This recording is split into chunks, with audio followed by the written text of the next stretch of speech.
And welcome in to the Blitz podcast. As always, I'm your host, Mr. Kane Schwartz, and I elaborated on the last episode how we're going to be doing things a little differently these days. We're going to be, instead of making these podcasts live and having to stomach our way through some tech difficulties, we're just going to run daily segments of 8 minutes a day called Engage 8, as you've seen so far this week. That'll be our sole live segment through Twitch and YouTube for the rest of the season, barring any changes. But this, still be doing the podcast. They'll just be shorter per episode, and we'll be releasing more during the week. So it means all good things for the Blitz. How you feeling after your first couple days of Engage 8, Jaden? Feels pretty good, man. I like what we're doing. Obviously, there are some days where there's not going to be a whole lot going on, so it's not going to be a lot to talk about. And this obviously will not be completely free of technical difficulties, as my internet has been taking a massive dump all day long. So hopefully we can squeeze out the next 45 minutes to an hour with just sufficient internet usage. I mean, that's what I go for every single podcast episode, my friend. That's what I pray to the gods before we start live streaming every time. But now I don't have to do that as often because we don't have to stress as much. But either way, you'll still be able to hear whatever Jaden says. So if you're listening on Spotify or Apple Podcasts, shouldn't really matter to you. But without further ado, Tyler, how you doing, man? We ready to dive into this next recording session? Yeah, man. Power rankings probably been our most controversial topic that we've discussed over the past couple of weeks, and it's becoming a nice little weekly segment. So I'm excited for it. Hell yeah, man. I mean, this power rankings and our picks have been two of our heaviest hitting segments so far this year. We got to do better with the picks for sure, but we'll continue with the power rankings weekly, baby. Let's do it. So without further ado, it's the third time I've said this. Let's dive into it. So, as we look at the top of the leaderboard, a lot of fans have been calling for the Birds, the Philadelphia Eagles, to move up to 1. They now have won against the Dallas Cowboys. A lot of people were saying that unquestionably puts them at 1. For me, it does. Jaden, I know you feel a little differently. Yeah, it's a really rough week, and it's an unfortunate situation for them because obviously the week that you have a game where you can win and be like, okay, well, maybe this is the best team in the NFL. The other two best teams play each other, and one of those teams has to win, and Buffalo did so, and they looked fantastic in doing so. So I feel like they're going to take that number 1 spot just for this week. Maybe next week things change again, but Philly, you're kind of getting shafted, but that's kind of how it is right now. I've got Buffalo at 1, Philly at 2, Kansas City at 3. Yep, that's exactly what I have. I've got Buffalo at 1 still, over Kansas City. I guess I should say, because I know we had Kansas City at 1 last week. But yeah, Jaden hit the nail on the head. Those two teams played each other. One was going to come out victorious unless it was a tie.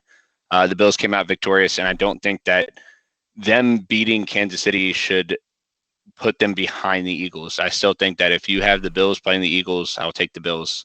And not to say that Philly's not a great team, because they are, and they're showing it week in and week out. But I would absolutely go with the Bills right now over them. Philly, what they're doing to teams in the second quarter is absolutely ridiculous. I can't remember what the stat was, but they're just blowing teams out in the second quarter right now. Yeah, I mean, Philadelphia doesn't have an ugly loss, though. Like the Bills, they have an ugly loss to the Dolphins. They have an ugly loss to the Dolphins. That was kind of ugly.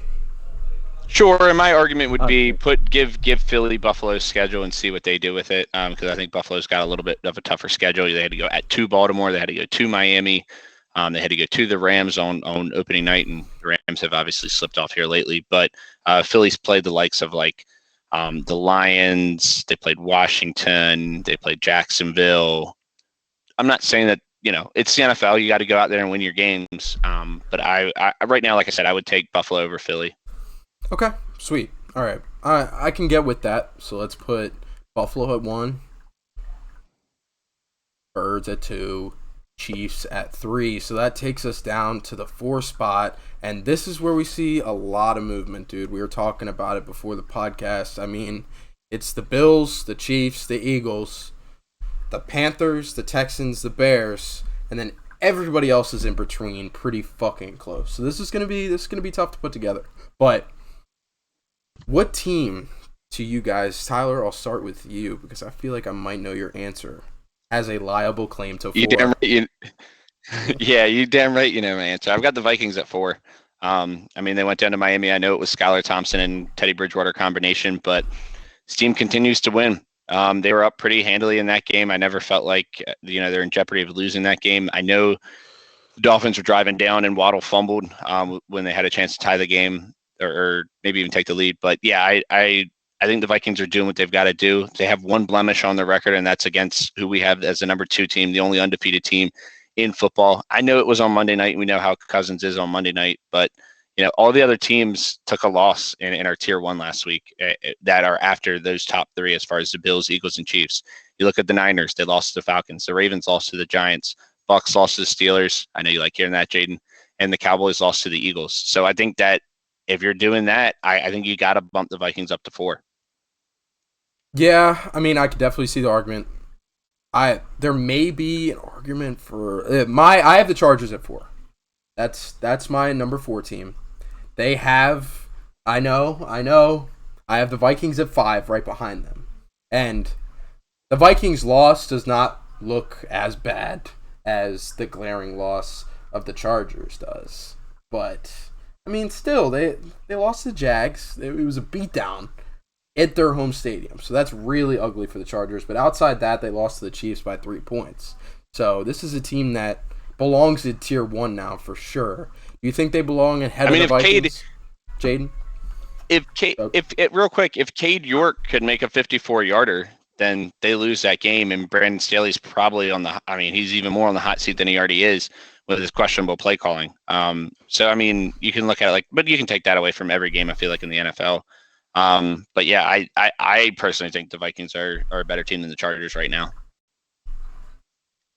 Jaden, do you have an argument for the Chargers over the Vikings or maybe another team? I've got the Vikings at 4 as well. I don't feel good about it. After those first 3, I don't feel strongly about any of these teams being behind them. But the problem with the Chargers is, like Tyler said, a Cade York field goal away from a very, very, very poor Brandon Staley decision. Like, of all the 4th down decisions that he's made, I think that was far and away the worst one, and it got at least amount of flack just because it wasn't a primetime game. It was a 1:00 and they won the game. I know a lot of people got to and they won. Like, a lot of people got to see it because the Steelers and Bills was over for some reason. I don't know why they turned that game off of television, but I just don't feel, especially the thing is Herbert still looks hurt. Like, he's not playing to full strength. I thought, like a lot of us thought, this would be the year that he maybe ascends into the Josh Allen, Patrick Mahomes tier, and just because of that rib injury, he hasn't done so far. And even last night, I mean, the guy gets shoved into a punt returner and sets them up for a field goal. Like, what are the odds that happens again? I know Denver didn't look good in the second half, but they went to overtime. There was, only 4 minutes left in overtime when the Broncos were going to get the ball back. That game could very well end in a tie. And as much as we've shit on Denver all year for a team to tie with them, I mean, it's kind of hard to make an argument for them to move up that high, in my opinion. Yeah, I'm with it. Okay, so I've got the Vikings at 4 now. But as far as the teams that follow that, are we comfortable with putting the Chargers behind them, or are we thinking more teams like the Bengals or possibly the Giants? I have the Chargers at 5. Yeah.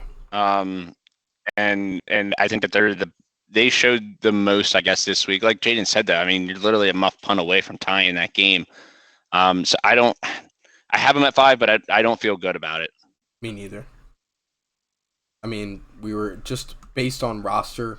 I mean, I feel like the Chargers, with their record and just coming off of a win in prime time, they got to be up in that tier 1. They should get Keenan Allen. They should be getting Keenan Allen back hopefully soon. And that is the big thing.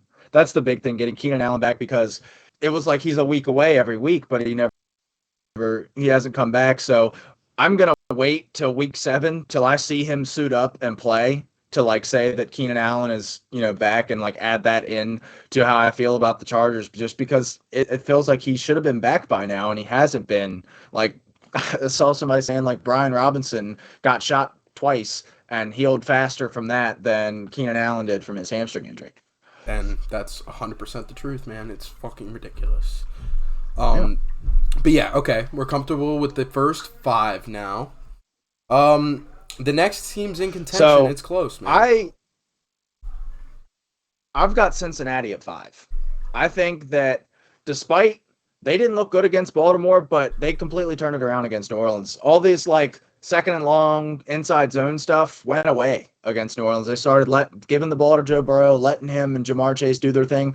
Like, it's simple to just say Joe Burrow to Jamar Chase all game, but it works. Like, that is what wins them football games. When you let Joe Burrow and Jamar Chase dominate games, I mean, I'm fine with having them around like 6 or 7, but I just wanted that to be put out there. I know we haven't moved them anywhere yet, but I would like to push the conversation on Cincinnati because they've looked better and their defenses has been pretty underrated so far because they were, 2-2, now 3-3, and their offense has faltered for most of the year so far. That defense has been carrying them for a good part of the season.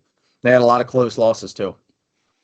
Yeah, I mean, I can get behind that. I had them at 10, and the reason being some of it is the Ravens beat them, and I still have to have the Ravens ahead of them, in my opinion. I know the Ravens have got some issues, but I feel like the Ravens, and seems to go without saying anymore, the Ravens really dominated that game, and I think that the Bengals are still just missing something. I don't know what it is, but I'm still just not 100% sold on them as the team to beat in the AFC North right now. I'm still holding on to the Ravens as the team to beat there.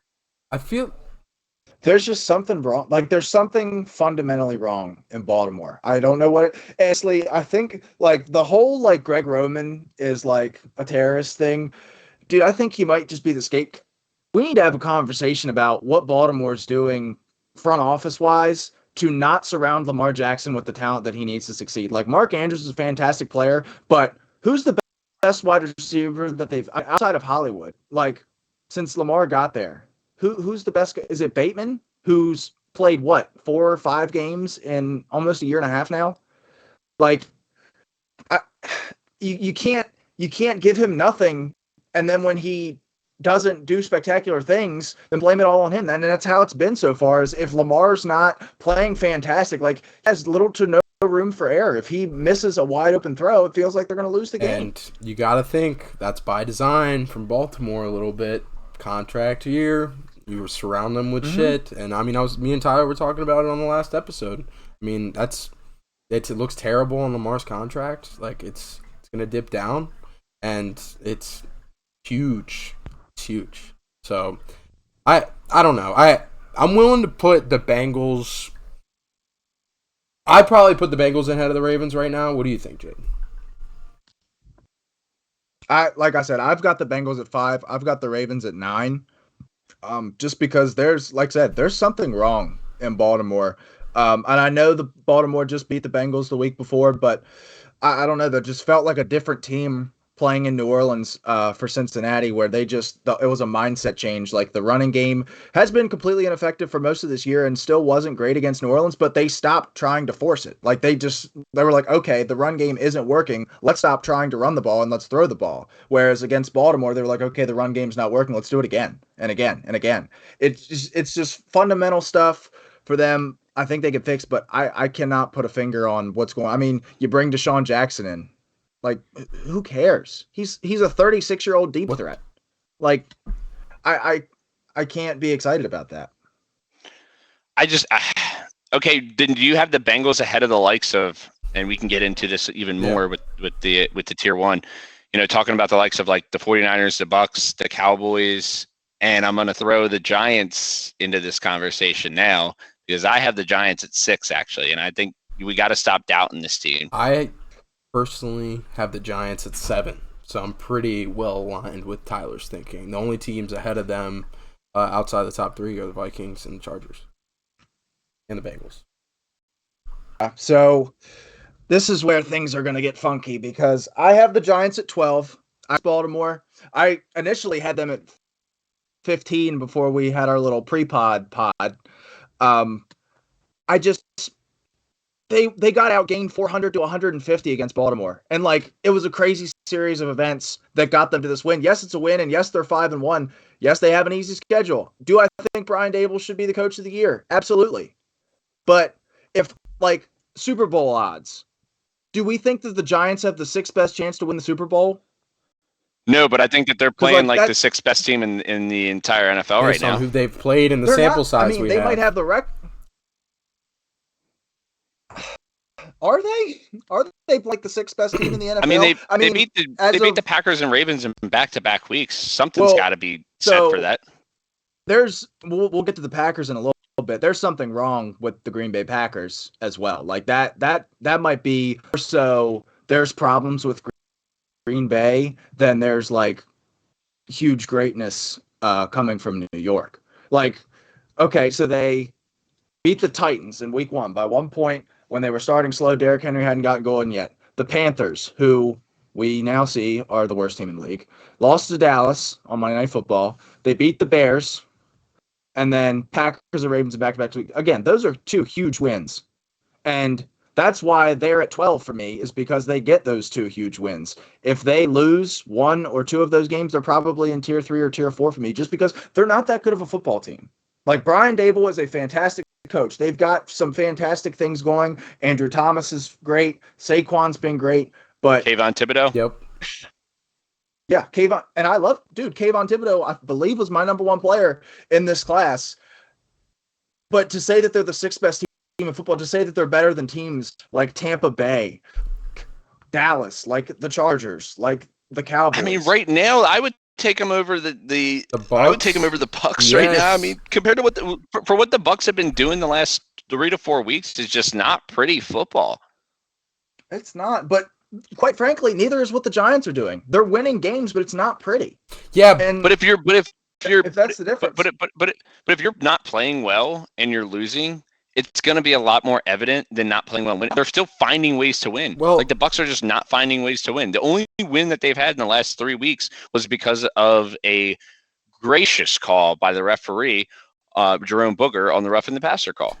That's it. Well, when it comes to the Giants, like you mentioned that they're finding ways to win this game. Bro, they have, now with Wink, they have the best defense, one of the best defenses in football now. So they keep it a low-scoring game. And they take their opportunities when they're given. Like, they're going to keep the games low-scoring overall, and they'll find ways to win the game. That's a good football team. That's a solid, sound strategy to win a fucking football game. Like, it's the same thing that the Falcons are doing right now. They're winning games. Like, these teams should be considered at a higher level than Jaden likes to put them in the light of. I think that they're ahead of. I definitely think, as far as our power rankings from last week, I definitely think that they're ahead of the Packers, and I'd probably put them. It's tough with the Cowboys. I put them ahead of the Packers and the Ravens for sure, though. I mean, they've beaten both those teams. Well, so do we want to just do the Packers now? I've got the Packers at 17. They've got some serious. I've got the Packers at 15. Like it's more than just the receivers. I've got them at 18. Yeah, it's more than just the receivers. It's more than, it's the defense. Like we've talked about it. This team was supposed to have the number one defense in the league. Like, yeah, they don't have any great pass catchers. The offense might be a little bit slow, but this defense is going to carry them. This is supposed to be the best defense that Aaron Rodgers has had since he won a Super Bowl, and it's a bottom half unit. You can't do that, especially with how slim your margin of error is on offense because of the pass catchers that you have. The running game isn't working. The defense isn't working. The wide receivers aren't playing up to their abilities yet. And, I mean, quite honestly, we expected that, but we did not expect this defense to be this poor so far. They've got to make a move. I don't know if it's Will Fuller. I don't know if it's Odell Beckham. I don't know if it's DJ Moore. But it needs to come fast. It needs to happen immediately. We already moved the Packers out of Tier 1 down to Tier 2 last week. And we're probably going to bump them to Tier 3, but let's hash out the rest of this Tier 1. So we got the Bills, Eagles, Chiefs. What about the 49ers? Yes. Okay, so I have the 49ers personally at 8. So that'll put them at the bottom of Tier 1. I had them at 7. See, I moved them down to 11 because I like the 49ers. I'm pretty sure I was like one of the main ones vouching for them to jump to 4. But their injury report is like a wild card team. Like, it's insane the amount of like their entire and this is why I'm hesitant to give Atlanta a lot of credit, because starting DN, starting DN, starting D tackle, starting D tackle, all out. 2 starting corners are out. They still don't have Trent Williams. There's a lot of injuries on this team right now, and that's why I'm probably going to move them back. It might be a temporary move. Like, if they get Nick Bosa and Armstead back for this week, then, maybe next week they'll probably be right back up in those ranks again, as long as they're able to take care of business. But they've got the Chiefs this week. Yeah, and especially if they don't have a Nick Bosa to be able to take advantage of the only real weak point right now in Kansas City, which is those tackles. It could be a long week, which could bump them down even further, especially if they're not healthy. All right, as I'm looking at this, so the Cowboys are a team of interest here. 49ers ahead or behind of the Cowboys? Behind. I can be okay with putting them behind. I can be okay with the Bengals going to 6. I think you made a really good argument in the sense of them just basically saying, fuck the run, let's just go with the pass, let's utilize our best weapons on the field. So I can agree with that. And then we'll have the Cowboys at 7 and San Fran at 8. I can agree with that. Okay, sweet. So that hashes out our tier 1. So that means the Ravens and the Bucks are moving down to tier 2, man. Which one? I probably like the Ravens better. And I like the Bucks. I have the Bucks I like the Bucks better as well. Yeah, I have the Bucks at the beginning of tier 2. Right there at 9 in my power. I don't know where I had them in my power rankings, but I think it was like 8 or 9. I had them at 8. Yeah, so I have no problem with them being 9. I still think on paper this is still a really good team, and we're only in October. Like, I know Tom Brady seems to be slowing down a little bit, but it's still October. Like, there's no reason to fret on Tom Brady in October. We've seen shit like this before when they were with the Patriots, where they'd start out 2-4, 3-3, 4-2, something like that. So I'm not gonna press the panic button yet in Tampa. I will say, I mean, you mentioned how we have seen this start with Tom Brady for 4, 3-3, 2-3, and he's made it back. We could say the same thing about Aaron Rodgers. Like he said, many a year, many a time. RELAX, Packers fans, and then the second half of the year they turn it on. See, the problem with me isn't. It's not necessarily like the rest of the team, because Brady has played okay. Like, there are problems in Tampa. I'm not going to deny that. Like, they legitimately cannot run the football. Like, 3 yards a carry is a godsend for them right now. No, they've tried Fournette, they've tried Rashad White. They cannot run the football, and that's why Brady's, despite what they were saying all offseason of we're going to try and not have Tom throw the ball 50 times a game. Tom's throwing the ball 50 times a game, and their run game is essentially turned into Leonard Fournette screens. But I think Green Bay, there's a lot more serious issues. I think you could very well see, because Tampa has weapons, a full roster. Like, yeah, like you could see Chris Godwin and Mike Evans and all those guys. And yeah, they might not have the offensive line that Green Bay does, and David Bakhtiari came back this week and looked fantastic. I trust what Tampa has on offense and on defense more than Green Bay as of right now. Okay. So what teams will we throw ahead of Green Bay as we look at it here? The Giants. I think the Giants are the next team up after the Ravens. I think they've at least got to be 10. I think they've got to be ahead of the Ravens. Yeah, I'm with that. Okay. They just beat the Ravens. Okay. I'll cede that. 10, I'm cool with. Okay. I had him at 12. Yeah, I had him at 7. It's close enough. So, teams that I have in front of Green Bay. Obviously, we have Tampa, the Giants, the Ravens. Tennessee. The Dolphins are getting Tua back the Dolphins are getting Tua back this week. I think they're in front of the Packers right now, despite they're on a 3-game skid. But I don't think they've had multiple starting quarterbacks in every game since Tua went down. Tennessee, they were on a bye this week. I think they've jumped Green Bay. The Rams, they did beat P.J. Walker and whatever that was in Carolina, but I don't know. That's a tough one for me. Yeah, that's where I draw the line. That's where I draw the line, because I have the Packers and then the Rams. Jets and the Colts. The Jets and the Colts are my other two. I'll tell you who I have at 12 right now, and that's the Jets, Jets. There needs to be a case for this team to be up there, because they are sound at all facets of the game. Like, their line looks pretty solid. Breece Hall has been incredible. Zach Wilson's doing what he needs to do. Garrett Wilson and Elijah Moore have been non-existent, and they're still winning games, which is crazy to think about. And their defense looks really good. Elijah Moore has actually been non-existent. Like I'm pretty sure he got blanked last week. He did. He had 0 points, and Garrett Wilson the last 3 weeks has gone 6 points or less every week. Quinnen Williams is turning into a stud, as is Cheese Sauce Gardner, as I will call him now, after wearing the cheese head after the victory at Lambeau. Both those guys are just budding stars right now in this league. And DJ Reed has been really good on the other side of Sauce Gardner as well. Mm-hmm. I think that this team, they're not going to win the East, in my opinion, just because of how good the Bills are. And I still think the Dolphins are a pretty good team. And the other team that we can throw up there and into tier 2 might be the Patriots as well. The AFC East is turning into one of the best divisions in football right in front of our eyes. But I think the Jets are absolutely a team that could I think they could make the playoffs in the AFC. The way it's shaping up right now in the AFC with some teams down, like the Broncos and Raiders are both pretty down. The Browns haven't been great. The AFC South, we know what a shit show that is. So I think there's absolutely opportunity for the Jets to sneak into a wild card spot. I'll play devil's advocate against the Jets real quick because I have them lower than you guys have. I don't have them breaking the top 15. But only reason I say it is because they're 1-2 in home games so far this year, and in those games they got blown out by teams that are being considered in around this tier. I mean, they got blown out by the Ravens 24-9 at home, and Joe Flacco. I was going to say the quarterback was Joe Flacco True. in those games. Now with Zach Wilson's back, they haven't lost a game since Zach Wilson's been back. That's true. And the crazy thing is, it's not Zach Wilson playing hero ball. Zach Wilson completed 10 passes last week, and they still won by 17. That's what I was saying. Like he's doing what he has to do to win them games. As long as he's not making the mistakes, they're going to be in good shape to win these games. Okay, I'm with it. I'm with the argument for the Jets. I'm putting the Dolphins as the next team behind the Ravens because this was a tier 1 team with Tua. So I'm going to put them behind the Ravens. Mm-hmm. And then...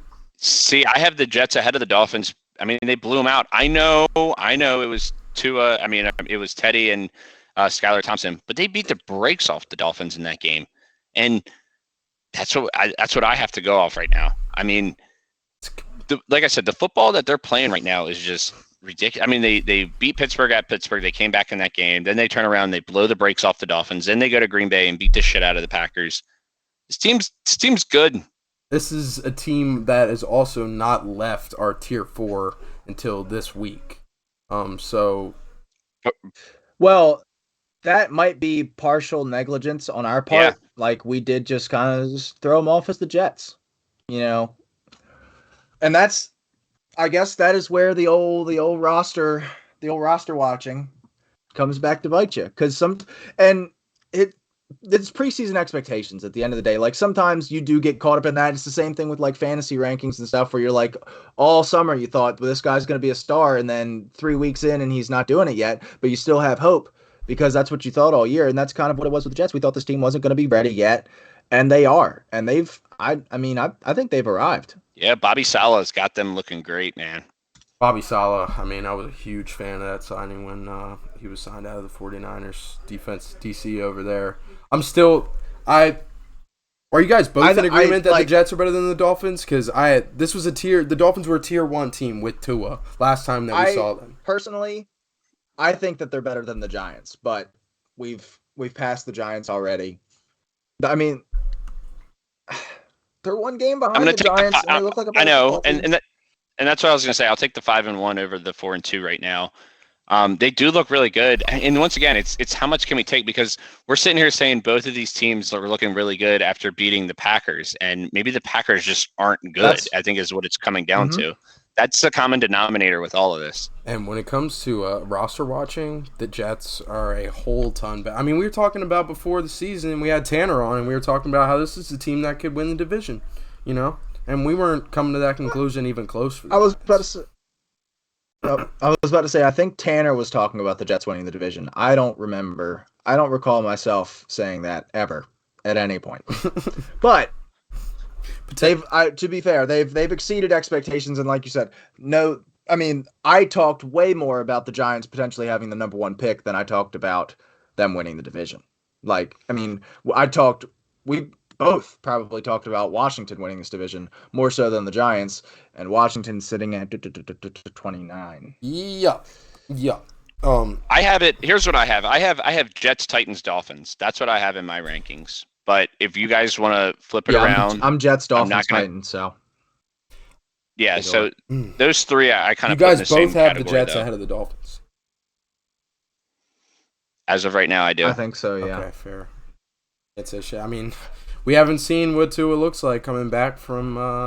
Dude, I think I actually might have the the Dolphins in front of the Jets. I don't know. This is tough. Because the Dolphins look like legitimately one of the top 6 or 7 teams in football when Tua was playing. He's had 3 weeks to come back from that. It's not like he's coming back and he's going to be wobbling all over the place, hopefully. They're going to hold him out as long as need be. Like, he may not even play this week. If there's any sign that he can't go, they're going to hold him out because they can't take any more backlash as an organization, in addition to all the shit that happened last offseason with Stephen Ross and Flores and now the concussion thing. Like, the Dolphins cannot take any more bad publicity. So they're going to do whatever they Tom have Brady to keep tampering? themselves in a good light. Yeah, that as well. If we're roster watching, I'm going the Dolphins. It's not even close. And this is a team that we had in Tier 1. I've said it fucking 4 times. It's a team we had like in the top 5 before Tua got injured. Like, I mean, they've got to be ahead of the Jets. So Dolphins, I can concede with that. Jets, I will concede to that. Okay, sweet. Yeah, And so then- the Titans follow okay, up so the Jets. after- I mean, we're pretty much inconsistent about that. They didn't play this week, so it shouldn't move around too much. Falcons. After that, I've got Rams and Colts. That's exactly what I have.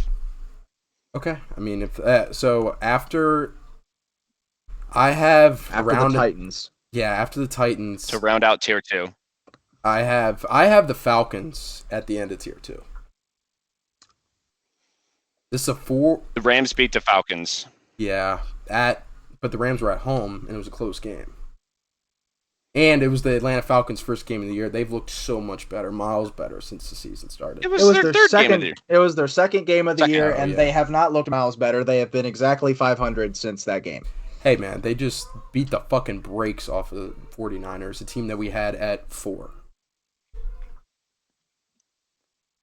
Who, Had again, nobody on was defense. missing an entire starting lineup worth of defenders.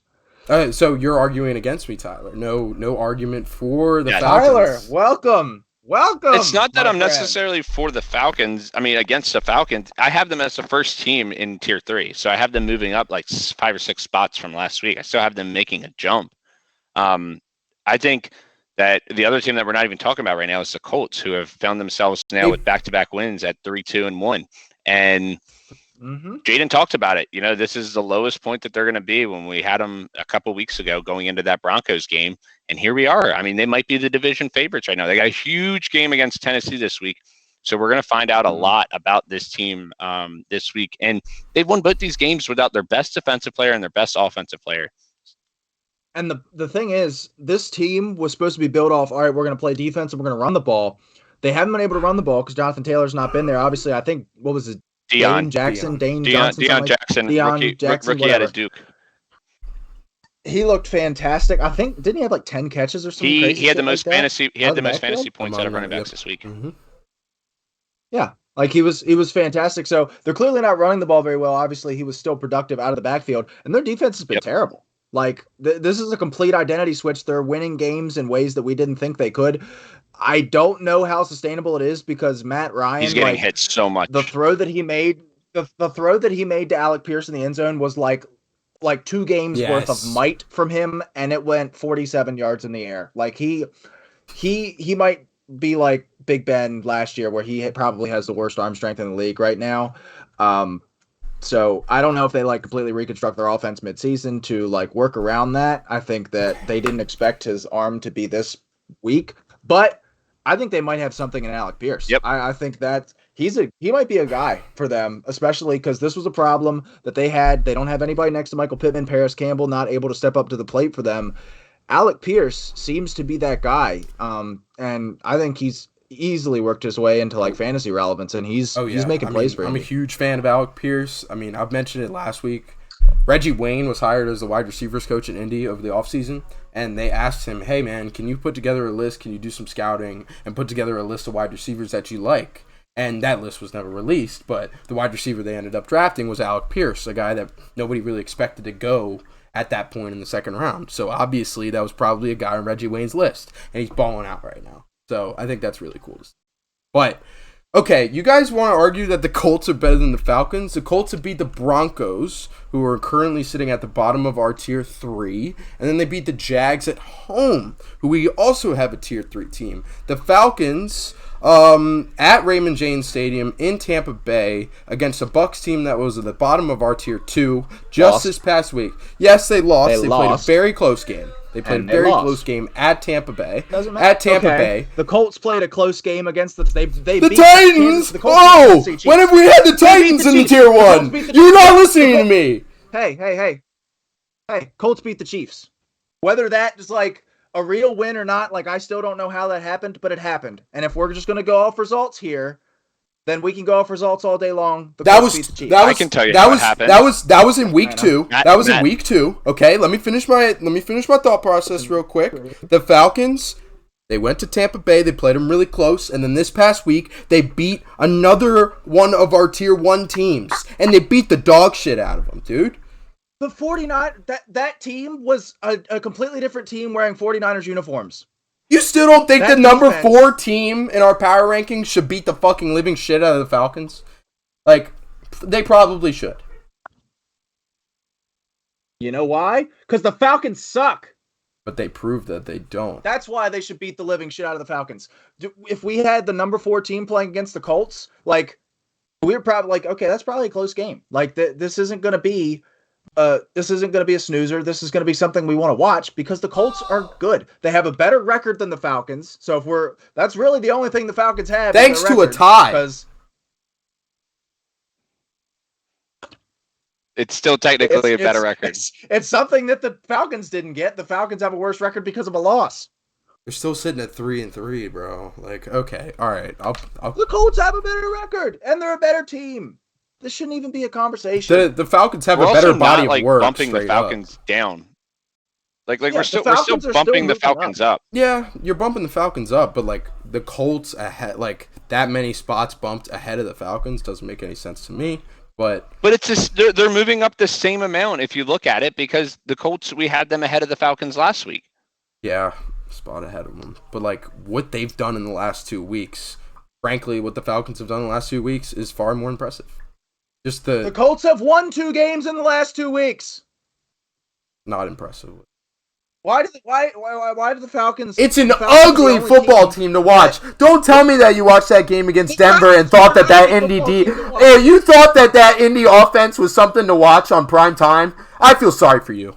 It was something last week. How many points? Dude, the Falcons defense scored like 14 of their points. The Falcons offense is not good.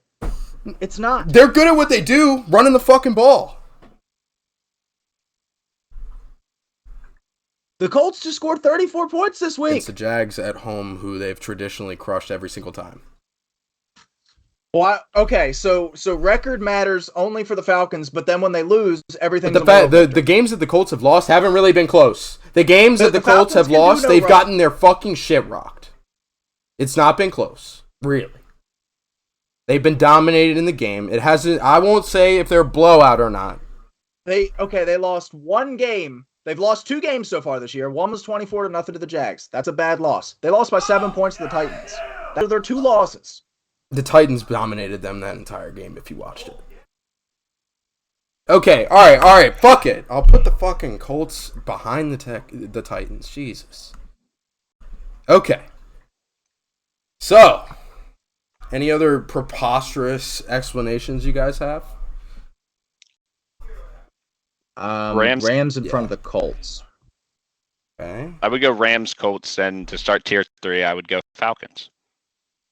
I would go Packers to start tier 3. I got Falcons ahead of the Packers by 1 spot. And you know what I've got the Packers in front of the Falcons by 1 spot. I think Aaron Rodgers they shouldn't be here right now, but I mean, they've got the same record as the Atlanta Falcons, and moving forward, despite all their troubles, I feel much better about the Packers than the Falcons. The other team that I can make an argument as far as being ahead of both of them, and this is so weird to say because we were all talking shit about them in the offseason. Patriots? Yep. I had the Patriots behind both of them. I had them at 19, so I could definitely see an argument here. They got the Bears this week. They've beaten up two really, really bad defense. Like the Browns, like we've talked about the Packers defense. The Browns defense is probably the most underperforming unit of the season so far. They've been absolutely atrocious, and we all know how bad Detroit's defense is. And they're going to get another cupcake this week with Chicago. So we're probably going to be looking at the Patriots in Tier 2 next week, whether they deserve it or not. So I guess if you want to move them in front of Green Bay and I Atlanta, certainly like the Patriots better than the Packers. I'm putting the Falcons ahead of them for all the reasons I just adamantly argued for. Yeah, I still like the Falcons at 17. Sweet. Okay. So wait, so the Patriots are in front of the Packers, and so are the Falcons. Yep. Dear. Dude, I mean, the Packers have been so bad. The Packers have been bad, but it's just because of they beat the Patriots. They beat the Patriots. I know it was in overtime as time expired. So I can understand the argument with the Packers being ahead of the Patriots. And I actually have the Packers ahead of the Patriots. I was saying if you wanted to have these three teams I have grouped together. So, like, in my opinion, they're interchangeable as far as when you have it 17, 18, or 19. The Patriots did go to Lambeau and almost beat the Packers. So, I mean, that's... Here we go again. Why the almost? You go to Lambeau. You go to Lambeau, one of, like, the hardest places ever to historically play the Jets just blew them out. I know, but guess what? I know that sounds crazy, but the Jets are a Tier 2 team now. Like, it's not insane to say, okay, the Jets beat this team by this much because the Jets are good. Yeah. The Giants, I guess, are good. But this is a team that also did beat Tampa Bay before they beat New England. And they still have Aaron Rodgers. I trust way more of them turning it around. I know, but I trust way more of them turning it around. Like, again, I'll say it for as long as this continues to happen. I don't know how much better the Falcons can get. I don't know how much better that New England can get. Like I said, they've played two of the worst defenses in the NFL over the last 2 weeks, and they're going to get another one this week in Chicago. But then after that, they play Jets, Colts, Jets. So we're going to find out a lot about that Patriots team in the next 4 weeks. I don't know how much, like, did we think at any point this year that the Patriots score 35 points? Like, no. Yeah. It's Zappe hour. It is in fact Zappe hour. Real quickly, if there's any team that were to just say, you know what? We're going with our best guy. It's Bill Belichick. Here we go. Patriots. And I know that the Cooper Rush, Dak Prescott conversation has been going on for the last couple weeks. I think the real conversation's in New England. A mid-first round picks guaranteed contract. He's only going to get $15 million throughout his entire contract. It's not insane to say that Bailey Zappe could come in and take this job. I really don't put it past Bill Belichick or New England to just say, fuck it, we're riding with the guy that's winning games in the hot hand right now. I really don't. And you guys know, like, I was a Mac Jones lover, last year. But I think I might like my boy Blake Zippy, a.k.a. Bailey Zappe, a little bit more. I think that this guy is slinging it. And like I said, I've been on this guy since he was at Houston Baptist a couple years ago. And I watched what he did there, and then I watched what he did at Western Kentucky last year. And it's completely translated to the NFL. And a guy that we talked about in our studs and duds and a guy that you should look to add, Tyquan Thornton, I think he's going to turn it into the number one target by the end of the season, whether it's Mac Jones or Blake Zippy.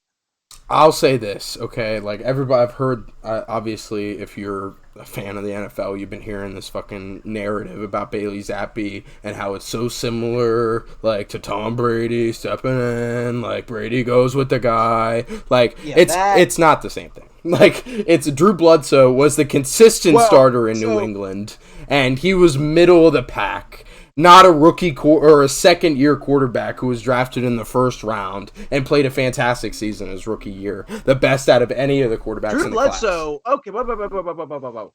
Drew Bledsoe was a better player when he got sat down than Jones was last year. Absolutely. I don't know Yeah, like I think that Bledsoe was a good player. The injury that happened that Brady, ended up getting the job for, that just kind of derailed Bledsoe's career from there.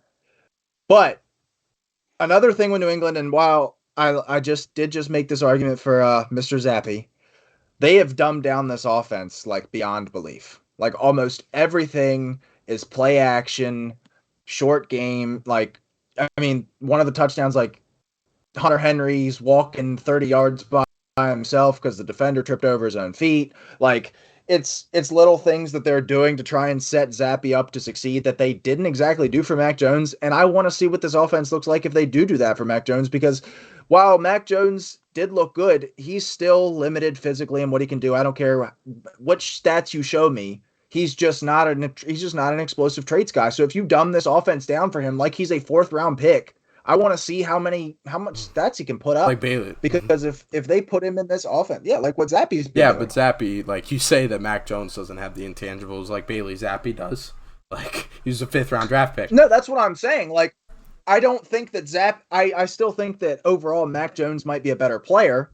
I think your argument is they need to keep consistent with the offense that they've been running with Zappe and incorporate that with because Mac Jones. if it's working with a 5th-round player, what do you think he can do with a 1st-round player? Like, I think Mac Jones is a better player. I'm just saying, if anybody's going to just be like, fuck it, we're riding with the hot hand, I'm not changing up what we're doing, it's Bill Belichick and the New England Patriots. For sure. And the last thing I'll say about this is that Josh McDaniels ran a completely different system than what we saw the Patriots run at the beginning of this year.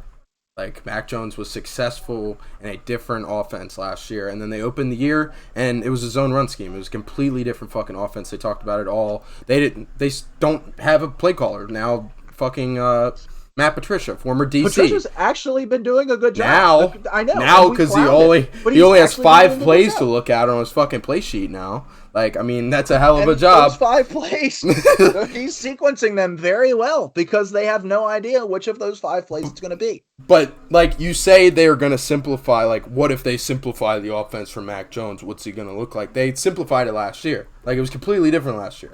Like, what we saw at the beginning of this year was a brand new fucking offense with a brand new OC, with a brand new. I know, but I'm saying and then they changed it again when they put Zappe in. Like, they dumbed it down even further, like everything's play action. I'm saying let Mac Jones do everything play action because he is a better processor, has probably a more accurate arm. And just, maybe this offense does open up a little bit because their weapons are limited. You need to scheme them open much more than you do with a lot of other teams. So giving them that opportunity, I know it's, it may not work against your elite teams, but against these poor defenses like Detroit, like Cleveland, like Chicago next week, it's going to work and you might start blowing teams out. And that's not something we thought we'd say about New England. But back to the power. Yes, let's do that. This episode. I was going to say, we've been running in circles here. Let's do that. All right. I still strongly believe Packers, Falcons, Patriots. That's not going to happen. I'm Falcons, Packers, Patriots. Okay. Again, I can get with that. And that'll be our compromise. Okay. It's not a compromise with me. It's you and Tyler compromising. Again, how much worse can this Packers team get from where they are right now? I don't know, man. We said rumors. this, but we said this after week 1 with the Vikings. How much worse can this team get? And they continue to. Well, that was week 1. They're not putting up points. To say that is a little unfair to begin with. But if you're not putting up points and your defense can't stop anybody, how do you expect to win games? I also have kind of a sense that Aaron Rodgers is starting to mentally check out a little bit. Like, I mean, he's got an opt-out. I think there's reinforcements along the way. He's got opt-out after this year, after next year. Like, he can retire whenever the fuck he wants to. So, like, why would he want to stick around after back-to-back MVP seasons in this shit show? Like, I think that he's starting to mentally check out a little bit. I mean, he's visibly frustrated at the press conferences. Literally said that the only word to describe the offense and what they need to do to fix it is simpler. So, like, I mean, it seems simplified. Yeah, he's starting to check out mentally a little bit. So I'm really scared of this Packers team. And I just saw what's the head coach's name in Arthur Smith. Arthur Smith was chugging beers with the entire offensive line, and the Atlanta Falcons the locker room. Oh yeah, well, after the move them into the game top five. because they're a run-first team, and literally quoted, he was like, "We're gonna run it down their fucking throats, and we're gonna win football games." That's what they've kind of been doing, and it's what the Packers have been trying to do with AJ Dillon and Aaron Rodgers. The thing is running the ball, and they've kind of they've done it a lot better than Aaron Rodgers and the Packers. I'll tell you that. Which this year that was supposed to be the strength of their team. The one thing we talk about consistently is confidence and optimism in this league, and I don't see either of that with Green Bay right now. Like, there's no room for optimism. Ask any Packers fan. You think pick me something that they're optimistic about right now on their team. Maybe getting Bakhtiari back, that might be it. I mean, Aaron Rodgers. But are you that optimistic about him with what's been going on? No, it's a good point. All right, let's do so. I'm sorry, Jaden. I think I was gonna say this Falcons, Packers, Pats. Is that okay? Okay, great. Thanks, man. But as we move on from the Pats, the team that I got up following them and some of the teams in consideration here, I've got the Jags in this conversation, Seahawks in this conversation. Seahawks. I have the Seahawks. You all are gonna cuss me out, but it's the Denver Broncos. Man. Absolutely not. I don't care. Look, they don't good. Their offense doesn't look good, but Kane, you said it when we were doing Engage 8. You were like, look, yeah, Russell Wilson doesn't look great, but when their defense is playing as good as it has been, there's worse options there's worse things that could be happening on offense. Like, think of the Steelers last year. Our offense was atrocious, but our defense was very good, and it kept us in games, and eventually it worked back together, and the offense did enough in some games. Maybe you get a defensive touchdown here or there. There are problems in Denver. I think that a Melvin Gordon, Cam Akers trade makes too much sense for both sides for it not to happen. So I think that could very well be on the horizon, which would give this offense something, because Mike Boone isn't it, and Latavius Murray isn't it either. But Baron Browning, he's like a legit, like, developing into a freaking superstar. Like, he's fucking good off the edge, converting from an off-ball linebacker. Obviously, Pat Surtain is playing at an elite level. Justin Simmons still an elite safety. You're going to get Randy Gregory back in 2 to 3 weeks. Something's got to give in Denver. There's too much talent here. All that is great, Jaden. But in those games, they've allowed 20 points or less in 5 out of those 6 games, and they're 2-3 in those games. The defense can only do so much. That's why I'm saying something has to give. Like, something has to give. I don't know if it does. Yeah, I think Russell Wilson just like, fuck it. I'm earning $50 million. You know something I heard. You want to talk about a swap that might make some sense for both parties? Heard this today. Kyler Murray for Russell Wilson.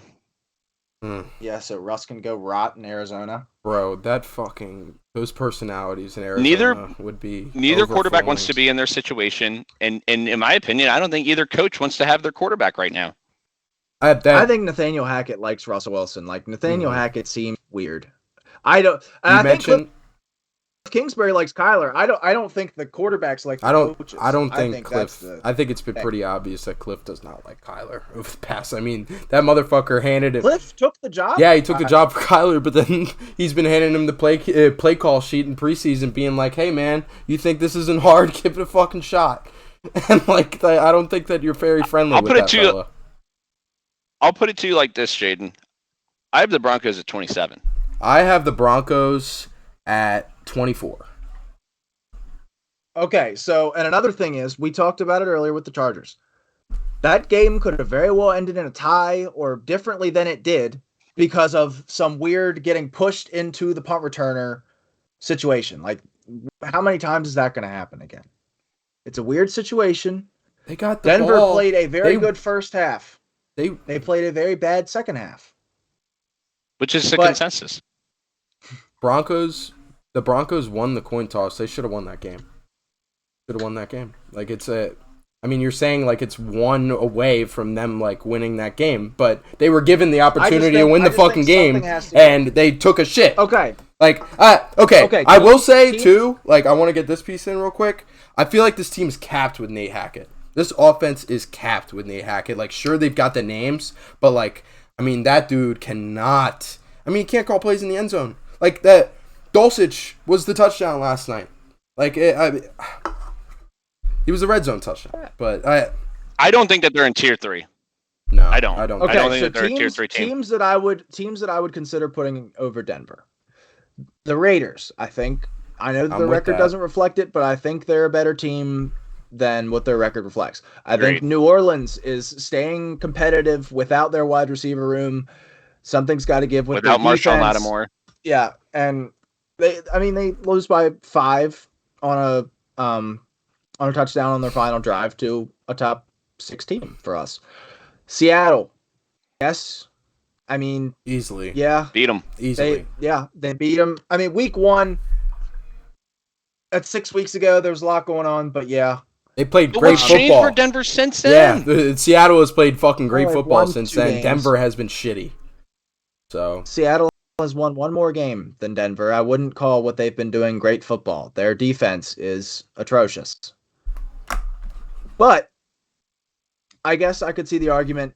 After that, though, Cleveland has looked terrible. When the run game isn't rolling, they have nothing because Jacoby Brissett, like the years of him being like okay, we can plug him in backup are looking to be over. Like it might not just be okay, we're gonna plug Deshaun Watson and we're gonna go to the Super Bowl situation in Cleveland. Arizona, the offense in Arizona literally looks like all right, so you need to run this many run plays, this many pass plays, and you gave him like 04 Vic in Madden and just told him to go have fun. It feels like they're playing backyard football on a weekly basis. DeAndre Hopkins does come back. yeah. Yes, but then you lose Hollywood, so it's like, and there's Robbie Anderson's coming in, but then you've got to relearn the whole, like Robbie Anderson has not played in this offense yet. So it's not going to be like an instant plug in, and it's the same thing with Hopkins. Like it's not going to be an instant plug in and they're going to go. This is a guy that the last time we saw him didn't look fantastic. Obviously, he's playing through injuries, and he should have had plenty of time, especially with the help of some substances, to heal himself. But it's not impossible to say that, injuries are plaguing him still a little bit. Plus, he's like 31. Yeah. We talked about it. I'd probably take Jacksonville over Denver. Yeah, I would too. I mean, Trevor Jacksonville's Lawrence looked good this week. And you know who else I would probably take? This week. And they played at home, they played away in Indianapolis, who the Chiefs also lost in Indianapolis. So, you know who else I would take, Jaden? But that was completely irrelevant when we were talking about moving the Colts up. You are somebody. Don't act Tyler. like you don't Steelers. cherry pick stats. Like when we're doing these power rankings, don't act like you don't cherry pick shit. I try not to because I feel like I'm going to get pointed out when I do. So when you all do, I point it out. No, the Steelers are not better than Denver right now. Our offense is just as dysfunctional without the talent, and our defense isn't as good either. Let's officially put some teams ahead of the Broncos here. I think the Seahawks are unquestionably ahead of the Broncos. The Raiders are unquestionably ahead. Raiders and Saints. Browns. Saints, Jags. After that, Jags. Jags have dropped 3 straight, man. They look like the Jags again. Like, I know Trevor Lawrence got back on track, but their defense is awful. Can't stop it. I mean, the Colts, who we've all year said that their offense is dreadful and the most miserable watch outside of Denver, just went and put up 34 points, no turnovers, 450 yards ball around. I don't think that they expected Matt Ryan to throw. In my 60 opinion, times. I hate to say it, but if these two teams play each other right now, I'm taking the Jags over the Broncos. Yeah. Agreed. They've just got more opportunities on offense, and I know that obviously football is 3 phases, really and truly 2 phases. I'll trust Doug Peterson over Nathaniel Hackett any day. Yes, sir. Another thing is, what the hell did Jacksonville, after they won their first 3 games, why did they decide that we no longer care to get Christian Kirk involved? I've been wondering first the 3 same weeks, thing. 6 catches. Since then, he has 7 total catches in the last 3 weeks. He had 6 in each of his first 3 games, 117, 78, and 72 yards. Since then, he's got 60, 11, and 24. What the fuck are they doing? You paid this guy, and for the first couple weeks, you're like, okay, we're going to justify it. We're going to show you why. And he looked good. Like, he looked like he could do it. He played the part. And then you just stopped. Why? You know what else they need to do? feed Travis Etienne. It's James Robinson, great story. It's Travis Etienne's the better back, and I don't think it's even a question anymore. Yeah, it looks like the jitters are starting to leave for ETN. I mean, that's the other thing though. Like what you're saying, we take Doug Peterson over Nathaniel Hackett. There's two legit playmakers on this offense that they're just choosing not to involve. But we're arguing apples and oranges here. The offense is still clicking. Like the Jags are losing, but the offense works. Like the Denver offense just doesn't work. It's broken. Does it? They scored 27 last week against Indy. They just put up 6 points, no touchdowns against the Houston Texans. How many points did the Chiefs put up? Wait, no. Okay, I thought you were going to say the Colts. My apologies. Colts put up 20 points on the Texans. Okay, if you want to put the Broncos at the back end of tier 3, I guess I'll be okay with it just for time's sake. But I just want to stop arguing. No, I'm putting it's a 2 against 1. Sorry, pal. The Jags are going to end up in front of the Broncos. And don't change it. For the record, Jaden has been making slight changes to the power rankings after the episodes according to his liking, which I feel like is wrong. I'll do it again. I would put the Broncos ahead of the Cardinals. Yeah, I can agree with you on I'm with that. All right, so to round out, are we good with tier 3 and the order in which they are? I'd put the Browns behind the Saints. I'm putting the Browns behind the Jags too, honestly. I agree with that right now. If they can't run the football, they've got nothing. And then I've also got the Raiders and the Saints in front of Seattle. Yes, I agree with that. I'm willing to put the Raiders in front of Seattle. I'm not willing to put the Saints yet. Like we haven't seen. There's not three very good receivers about to walk into Seattle and fix Saints this problem. beat Seattle. Okay, Yep, that's fair. too. Okay, if you look at the body of work for both teams, so like the Seahawks, they won against the Broncos at home. They lost against the 49ers, decent amount. Who are a tier 4 team. The Broncos are a tier 4 team. Let's not remember that. Talk about them like the Bears. Going into the year, they were a tier 1 team. But Seahawks, 49ers, they lost that one. They lost a close game at home to the Falcons. Then they won on the road against Detroit. They lost a close game against the Saints on the road. Tier 4 team. And then they won at home against the Cardinals. And then the Saints. Tier 4. So the Seahawks have beat tier 3 tier 4 teams. Yeah, okay. As you speak it out. Okay. But is the Saints body of work a whole ton better? I mean, they lost to the fucking Panthers. Probably maybe they not, lost but to the their Panthers. roster is a lot better. The tiebreaker. Lost to the Panthers. The Saints have probably been the most injured team in all of football this year. Yeah, okay. True. All right. Them or San Fran. But the Raiders in front of the Seahawks, and I mean the Raiders have some tough the Saints have some tough losses this year, man. Like you lose to the Bucks, obviously, but the Panthers, 14-22 against the Panthers, the team that we have dead fucking last. It's just a terrible week. Okay, all right. Yeah. Moving on. I think the only changes that need to be made. Saints ahead of the Seahawks. Saints ahead of the Seahawks. Yeah. Okay, I didn't see that. He's trying to avoid it. Steelers I get slandered. Steelers in front of the Commanders. And the Lions, in my opinion. And the Lions. And probably the Cardinals. And then no, I'm not willing to go that far. I think I am. Commanders in front of the Lions. No. I can't do that. The Lions haven't looked good, dude, but yeah, did you watch the fucking They beat them with Carson Wentz though.